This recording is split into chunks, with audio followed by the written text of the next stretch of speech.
დამტკიცდა სახელმწიფოების იმ ქვეყნების ჩამონათვალი, რომელთა მოქალაქეებსაც არაბთა გაერთიანებული საამიროების, ბაჰრეინის, საუდის არაბეთის, კატარის, ქუვეითის და ომანის ვიზების ან ბინადრობის ნებართვის საფუძველზე შეუძლიათ საქართველოში უვიზოთ შემოსვლა. 17 სახელმწიფოზეა საუბარი, ჩავიკითხავ, ავღანეთის ისლამური რესპუბლიკა, ბანგლადეშის სახალხო რესპუბლიკა, განის რესპუბლიკა, ეთიოპიის ფედერალური დემოკრატიული რესპუბლიკა, ურიტრუას სახელმწიფო, იემენის რესპუბლიკა, კამერუნის რესპუბლიკა, კოტ-დ'ივუარის რესპუბლიკა, კონგოს დემოკრატიული რესპუბლიკა, მაროკოს სამეფო, ნიგერიის ფედერალური რესპუბლიკა, პაკისტანის ისლამური რესპუბლიკა, სომალის ფედერალური რესპუბლიკა, სირიის არაბთა რესპუბლიკა, სუდანის რესპუბლიკა, ტანზანიის გაერთიანებული რესპუბლიკა და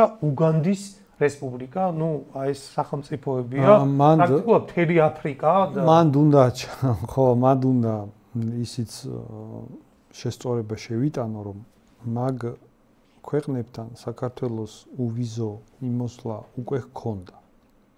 საქართველოს მაგ ქვეყნებთან უვიზო მიმოსვლა ჰქონდა, ეხლა უბრალოდ ცვლილება შეიტანეს ის, რომ ეს ბოდიში ირაკლი ეხა იყო თუ არ მეცნობა შინაგან საქმეთა სამინისტროს თუ საგარეო მე მგონი შინაგანის განცხადება რომ დეზინფორმაცია ვრცელდებაო, პირიქითო გამკაცრდაო, ამ ქვეყნებიდან ისედაც შემოდიოდნენო, მაგრამ ეხა შემოვლენ ვისაც ერთწლიანი ვიზა ან ბინადრობა უნდა კონდეს იმ ქვეყნების. კი, საბოლოო ჯამში მოხდა ის, რომ მაგ ქვეყნები რაც ჩამოთვალე, მაგ ქვეყნებთან თუ არ ვცდები 2015 წლიდან უკვე იყო 15 ივნისი თუ მაგ ქვეყნებიდან უკვე იყო უვიზოთ შემოსვლის საშუალება და ეხლა დაემატა ის, რომ ერთწლიანი ვიზა ვისაც აქვს, იმათ შეუძლიათ მერე უვიზოთ სიარული, ხო? და მანამდე განსაზღვრული არ იყო. მანამდე არ იყო. რამდენი ხანი შეიძლება 3 თვიანი ჰქონდა და მაინც შემოდიოდა ეხლა. გარკვეული თვალსაზრისით, პირიქით გამკაცრებაა ეგ გარკვეული თვალსაზრისით, უბრალოდ ძალიან უმნიშვნელოდ და გამკაცრება იმ გაგებით, რომ მაინც არ ამკაცრ. მე ხა წინასწარ სანამ დაზუსტებული არ მაქვს არ მინდა ვთქვა, მაგრამ თითქმის დიდ ნაწილს ერთწლიანი ვიზა აქვს ამ ქვეყნებიდან. კი, რა თქმა უნდა. და აქ ლაპარაკი არის მოსახლეობით იმდენად მრავალრიცხოვან ქვეყნებზე. კი. იმათ 1%-ს კი არა, 0.5% რო კონდეს ერთწლიანი ვიზა, ჩვენთვის კატასტროფული ციფრა. მაგას ხაზი უნდა გაუსვათ აუცილებლად, რომ ეს რა თქმა უნდა არაფერ პრობლემას არ მოაგვარებს და საერთოდ არაფერს არ შეცვლის დიდად.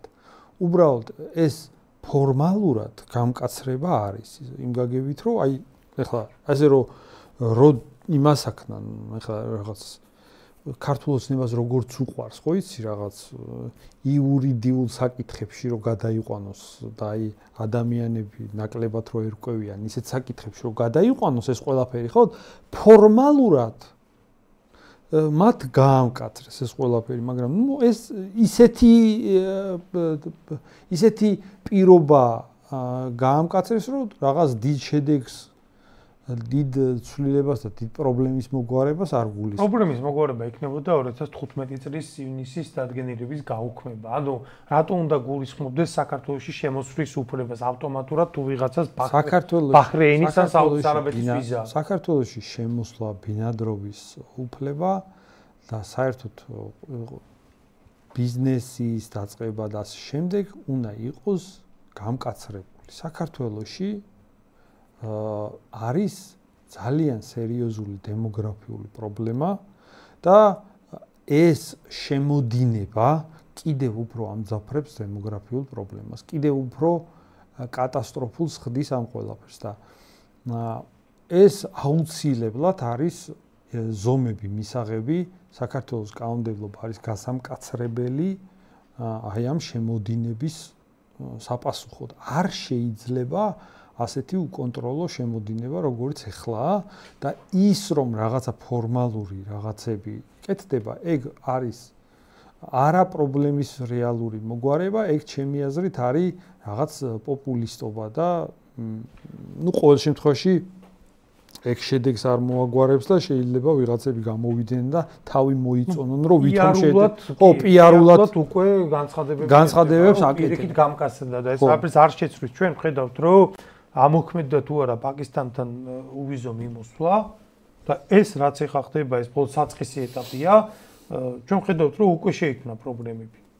კი. აი მაგალითად მე ამ დღეებში მომიწია სიარული და ქალაქში და უკვე შემხვდა მესამე ძღოლი ტაქსის, რომელიც არ იყო ჩვენი მოქალაქე. ერთი იყო აფრიკის ქვეყნიდან, შავკანიანი და ერთი იყო ან პაკისტანელი ან ინდოელი, რო გითხრა ხა დიდად ესე ვასხოვებ თქო ვერა და მესამეც ეგეთი არაქართული გარეგნობის რომელიღაცა მაგ მხრიდან.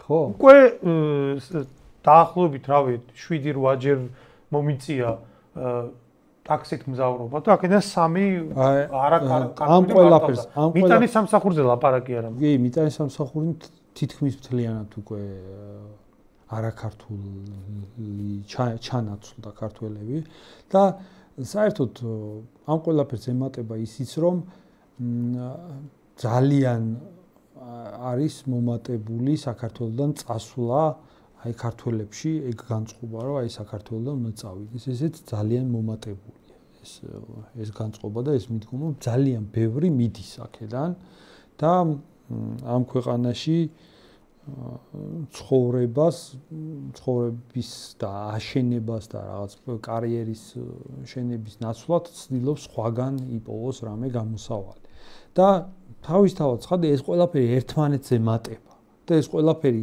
დემოგრაფიულ უკვე არსებულ პრობლემებს კიდევ უფრო აორმაგებს და ამაზე რაღაცა მყისიერი ნაბიჯები და სერიოზულად ამ პრობლემის მოგვარების ნაბიჯების გარეშე აი ესეთი პოპულისტური ნაბიჯები არაფერის მომტანი არ არის აქ სერიოზული გეგმაა საჭირო და გამოსავალია საჭირო ამ პრობლემის მოსაგვარება. დემოგრაფიული პრობლემა არის მთავარი. საქართველოში თუ აქედან ქართველები წავიდნენ და სხვა საქართველოს კულტურასთან და რელიგიასთან და იდენტობასთან არანაირი კავშირში მქონე ხალხი თუ ჩამოსახლდა, ხო, საქართველოს საერთოდ აღარ იქნება ბოლოს. მასე დამთავრდება. ამიტომ იმხელა სამყაროებზეა ლაპარაკი. იმხელა მოსახლეობაა, ხო. ეს როგორ მყისიერად შეიძლება მოხდეს? მე რამდენიმე წელიწადში, 2-3 წელიწადში, შეიძლება მაგდენიც არ დაჭირდეს.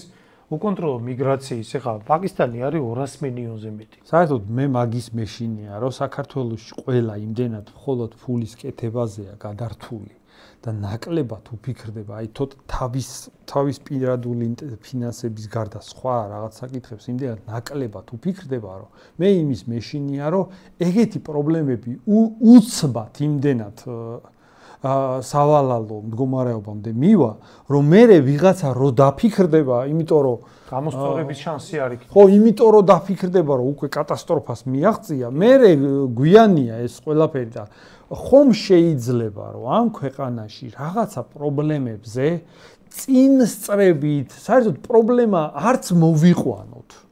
პრობლემა წინასწარ დავინახოთ და ისე ვიმოქმედოთ, რომ იმ პრობლემამდე საერთოდ არ მივიდეთ. ხო, შეიძლება ასეთი მიდგომა, რა?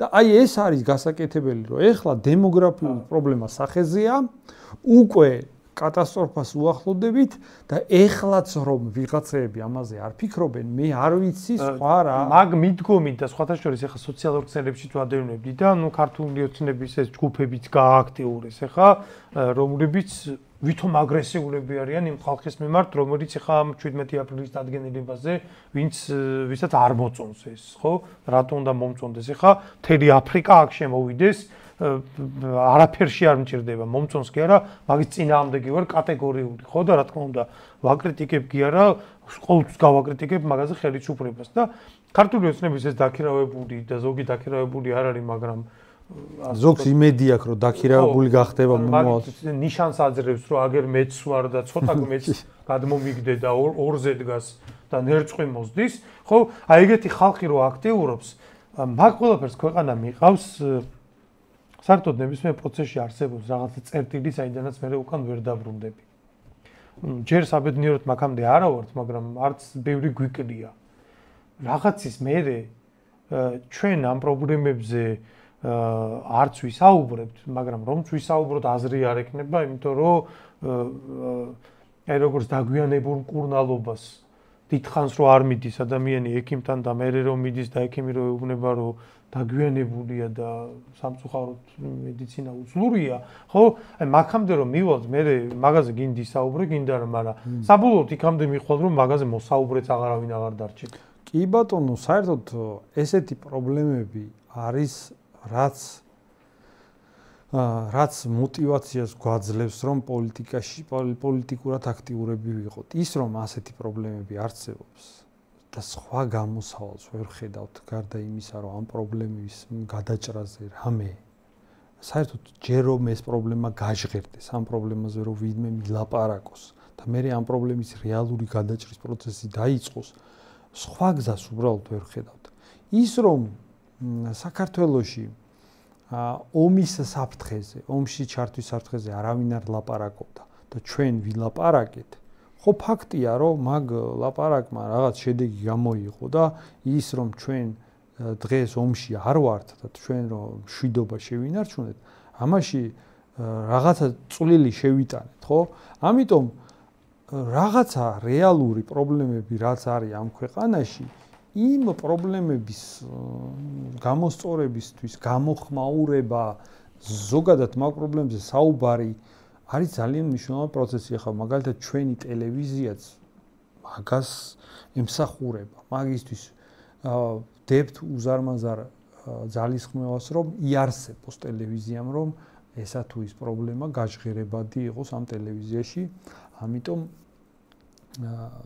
მე ყველას მინდა მაყურებელს უთხრა, რომ დიდი მადლობა, ვინც ტელევიზიას გვერდში უდგახართ, თქვენი დახმარების გარეშე არ იარსებებდა. უბრალოდ ეს ეთერი და ეს შესაძლებლობა და ვინც გვიყურებს და გვეთანხმება და ფინანსურად შეუძლია კიდე რომ გვერდში დაგვიდგას, ყველას ისევ შემოგვიერთდეს ვისურვებდი აი ამ პროცესში, რომ აი ერთად აი ეს პრობლემები დავძრათ და შემდეგ ეტაპზე გადავიყვანოთ.